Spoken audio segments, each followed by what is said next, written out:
All right, folks, I'm on to the next project here this Saturday. And before I get too far along in the dash and the rugged radios installed and the switches and whatever, I'm going to go ahead and finish up my power back here in the seating area. So I am adding a second battery. I'm not going to do a Perco switch. I'm going to do a smart battery isolator kit. And so, yeah, you can buy the ones made for this thing and spend a fortune and then still spend it on a battery, or you can buy ones that do the same thing and you just have to cut the wires to the length you need them to. So here's what I bought. Here's the neatest thing that I hope will actually work out really well for me. This is a NOCO lithium battery.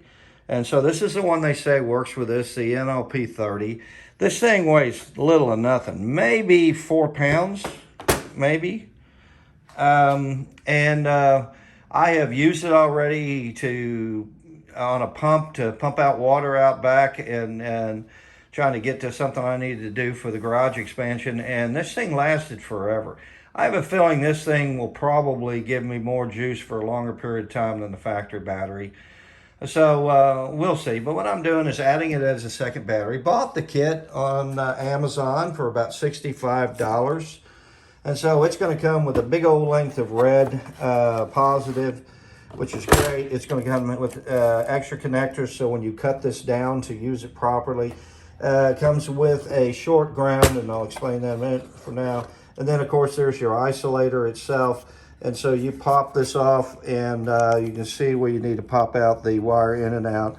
And then what I'll do is, I don't know what's all over there, but what I'll do is I'll seal the heck out of this thing once I put the wires through, put this back together and run some sealant everywhere, make this as waterproof as possible, because, I mean, nothing else is going to allow water to come in. So I'll seal that up and put it. And so let's talk about how I'm going to do this and how it's going to work out. Everybody knows in the 2022s that the second battery does not go next to the first battery.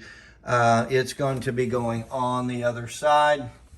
So let's talk about what I did. By the way, the seats, instead of unbolting these, all I've done was take them out of the straps. And what you do is you grab your finger on the side and get that double up portion. You pull this down since it has a spring on it. I can't do that one-handed, but you see that's a spring. So you pull down one end, get it started, the other end, get it started, and then you just loop it out. And that way I'm not unbolting, bolting, stripping out bolts. You know, we're gonna have these things open 20 times over their life. And then the next obstacle is your engine limiter, your seatbelt safety. Listen, I don't condone it. I'm not saying you should do it. You're at your own risk. Polaris puts these on for their reasons, for insurance purposes, and they, to me, are a nuisance when you're just trying to get from A to B in about 20 seconds and you have to still put on the whole safety seatbelt. So a lot of guys will buy the plug, when all it is, if you understand how this works, all it is 2 wires. So I've just snipped it. So I'm going to trim these 2 wires. I'm going to connect them together full time, because that's all the part that you buy that goes on down in here where it connects. All it does is connect the circuit, and you're paying $10, $20 for it. Just combine these wires, stick something waterproof on it, tuck it up in there, and you're done. I mean, again, that's if you want to drive unsafely, and I'll leave it at that. My choice and your choice. I'm not telling you to do it. Get that, YouTube? So, this kit's going to be really simple. It truly is. So, look here. You don't even have to take your battery, your center console out. Everybody struggles with taking all that out with wiring. You've already heard from me that it makes more sense to take off your side panels and run this down. I still haven't put these up and velcroed them in and zip tied them in, but because I've got more to do. But this is the place for them. And why is that? Because there's no heat coming down here. I have the skid plate off because I'm putting on the new trail. I forget which one. Anyway, the better ones that lip up the sides here as well to protect the sides like tree kickers, and it's 1/2 inch high density product in there. So that's going to encase that between your side panels and your skid plate. All this wiring is fully encased. It's all encapsulated safely. It's not going to get pulled, drug, or whatever unless you do some serious damage. So that's where I run all my wiring from front to back.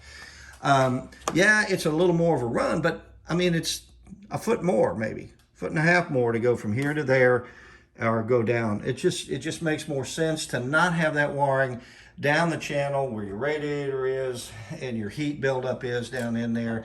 And then your wiring gets bunched up and you never know. So I know I'm dragging this on. So let's go back over here and talk about this battery and what we're going to do. I'm just going to grab it and go. You know what? No, I'm not. I'm going to stop and tell you, okay, what about the battery mount? Since I'm over here right now.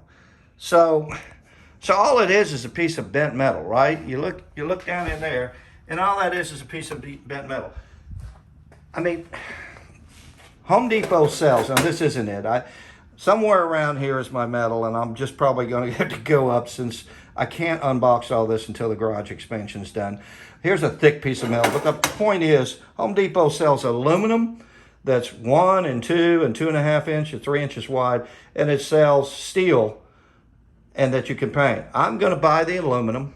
This is such a lightweight battery that the aluminum is going to be fine, and I'm going to go over here and I'm just going to bend it in the vise.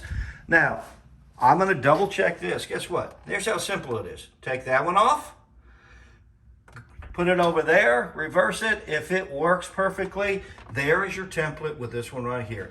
Go to Home Depot for $7. It's all it costs for like a 4-foot piece of this stuff in aluminum or metal. I'm going to do aluminum so I don't worry about rust since this battery is going to be lightweight. So I'll do the aluminum, and then that template will show you as you go along even where to put your bolt holes, and you're done, right? So let's talk about the battery over there and make my way. So this battery is going to sit up in here nice and neat. Going to have to move some stuff to get it to go up in there, but the point is it's going to sit. Your ground is short, right? So most likely this is a frame. This looks like it's part of the frame because it's seats. So I'm most likely going to attach to this bolt right here. I'll do a test first. I'll take a positive and then something that lights up, and then I'm going to take the negative side. I'm going to touch that to make sure that's a good ground. So your ground doesn't have to run all the way over to the other battery. Your other battery, if you notice, is grounded to the frame in areas. And even up here, the grounding can be framed. So I'm going to ground this to the frame, double check it, make sure it works, and we're golden. And again, we'll just take that bar and drop it on down. So this secondary battery will go in real quick today. I'm probably maybe an hour's worth of work, and that's about the time I'm going to hook up the in a past video, those of you all have seen it, where I have put in a charging port. That charging port can also go in the opposite direction and